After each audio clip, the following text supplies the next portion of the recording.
You can remove your blindfold, come to a space of deep gratitude now for whatever it is that Swamiji has revealed to you.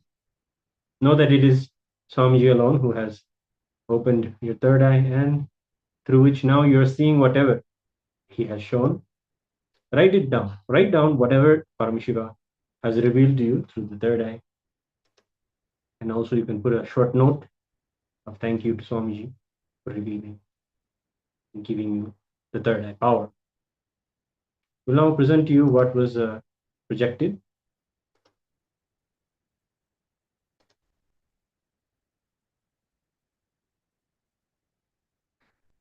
Yes, so here you can see it's a beautiful garden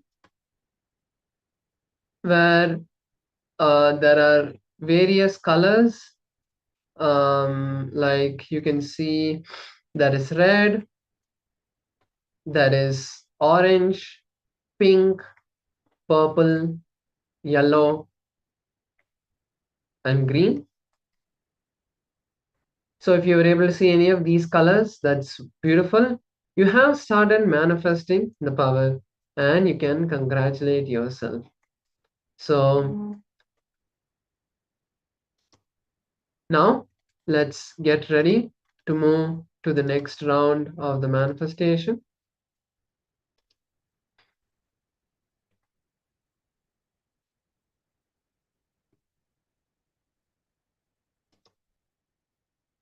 Once again, please close your eyes.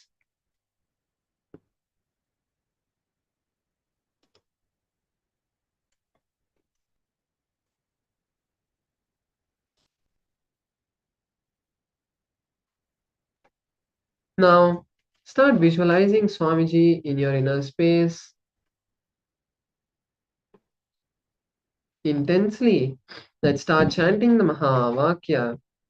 Om Nithyananda Paramashivoham. The next word, the next image is being projected for all of you. Intensely chant the Mahavakya and request Paramashiva to reveal what is being projected. Let's begin the manifestation. Paramashivoham Om Nithyananda Paramashivoham Om Nithyananda Paramashivoham Om Nithyananda Paramashivoham Nithyananda Paramashivoham Om Nithyananda Paramashivoham Om Nithyananda Paramashivoham Om Nithyananda Paramashivoham Om Nithyananda Paramashivoham Om Nithyananda Paramashivoham Om Nithyananda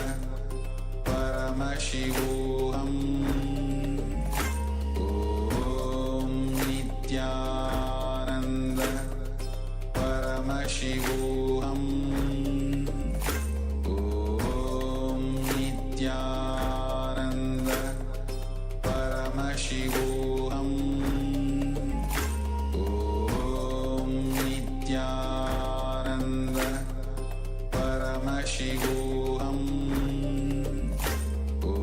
Om Nithyananda Paramashivoham